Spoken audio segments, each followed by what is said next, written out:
ಕನ್ನಡ ದೇಶದಲ್ಲಿ ಮೊನ್ನೆ 29ನೇ ತಾರೀಕಿಂದ ಈ ತಿಂಗಳು 29ರವರೆಗೆ ಚುನಾವಣಾ ಆಯೋಗ ಮತದಾರರ ಪರಿಷ್ಕರಣೆ ನಡೆಸ್ತಾ ಇದೆ. ಆ ಮತದಾರರ ಪರಿಷ್ಕರಣೆ ಏನು? ಮತದಾರ ಪರಿಷ್ಕರಣೆ ಅಂದ್ರೆ ಯಾರು ಹೆಚ್ಚು ಎರಡೆರಡು ಚುನಾವಣಾ ಗುರುತಿನ ಚೀಟಿ ಆಗಿರ್ಬೋದು ಯಾರು ಪಡೆದಿರ್ತಾರೆ ಅಂತಹ ಪರಿಷ್ಕರಣೆ ಮಾಡಿ ಅವರನ್ನ ಚುನಾವಣಾ ಮತದಾರರ ಪಟ್ಟಿಯಿಂದ ತೆಗಿತಾವ್ರಂತವ್ರನ್ನೆಲ್ಲ. ಇಲ್ಲಿ ವಿಶೇಷತೆ ಅನ್ನೋದಕ್ಕಿಂತ ಈ ನಮ್ಮ ಕನ್ನಡ ದೇಶನ ಮಾರಕ ಆಗಿರುವ, ನಮ್ಮ ಕರ್ನಾಟಕಕ್ಕೆ ಮಾರಕ ಆಗಿರುವ ಹೊರಗಿನವರು ಪರಭಾಷಿಕರು. ಈಗ ತಮಿಳುನಾಡಲ್ಲೊಂದು ಮತದಾರ ಗುರುತಿನ ಚೀಟಿ ಇರುತ್ತೆ, ನಮ್ಮ ಕರ್ನಾಟಕದಲ್ಲೂ ಒಂದು ಮಾಡಿಸ್ಕೊಂಡಿರ್ತಾರೆ. ಅದೇ ರೀತಿ ತೆಲುಗು ಭಾಷಿಕರು ಹಾಗೆ, ಮಲಯಾಳಿ ಭಾಷಿಕರು ಹಾಗೆ, ಮರಾಠಿಯವರು ಹಾಗೆ, ಹಿಂದಿಯವರು ಹಾಗೆ.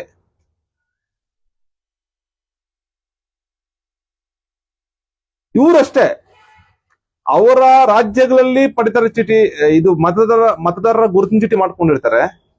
ಅದೇ ರೀತಿ ನಮ್ಮ ಕನ್ನಡ ದೇಶದಲ್ಲಿ ಮತದಾರರ ಗುರುತಿನ ಚೀಟಿ ಮಾಡ್ಕೊಂಡಿರ್ತಾರೆ. ಇದನ್ನ ನಮ್ಮ ಕನ್ನಡ ದೇಶ ಪಕ್ಷದಿಂದ ಸಮಸ್ತ ಕನ್ನಡ ಬಂಧುಗಳ ಪರವಾಗಿ ಅತ್ಯುಗ್ರವಾಗಿ ಖಂಡಿಸ್ತೀವಿ. ಇದನ್ನ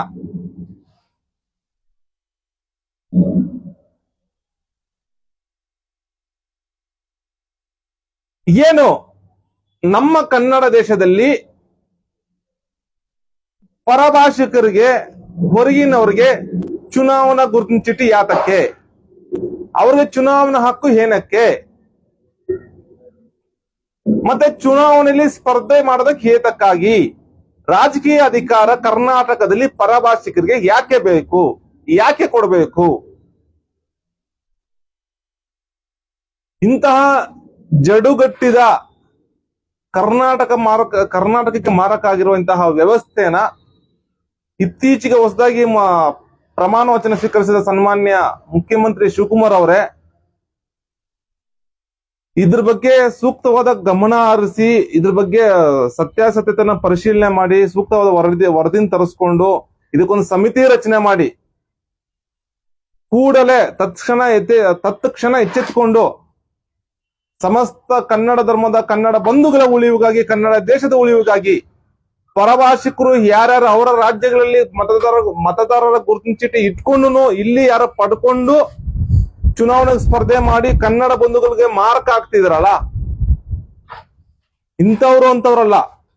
ಯಾರು ಮತದಾರರ ಗುರುತಿನ ಚೀಟಿ ಪಡೆದಿದ್ರಲ್ಲ ಅಂತವ್ರ ಮತದಾರ ಗುರುತಿನ ಚೀಟಿ ಕೂಡ ರದ್ದು ಮಾಡಿ, ಯಾರು ಅವರನ್ನ ಪರಭಾಷಿಕರು ಕರ್ನಾಟಕದಲ್ಲಿ ಚುನಾವಣೆಗೆ ನಿಂತ್ಕೊಳ್ಳೋದನ್ನ ನಿಷೇಧ ಮಾಡ್ಬೇಕು ಅಂತ ಹೇಳ್ಬಿಟ್ಟು ಸಮಸ್ತ ಕನ್ನಡ ಬಂಧುಗಳ ಪರವಾಗಿ ನಮ್ಮ ಕನ್ನಡ ದೇಶ ಪಕ್ಷದಿಂದ ಸರ್ಕಾರಕ್ಕೆ, ಚುನಾವಣೆ ಆಯೋಗಕ್ಕೆ ಆಗ್ರಹ ಮಾಡ್ತಾ ಇದ್ದೀವಿ.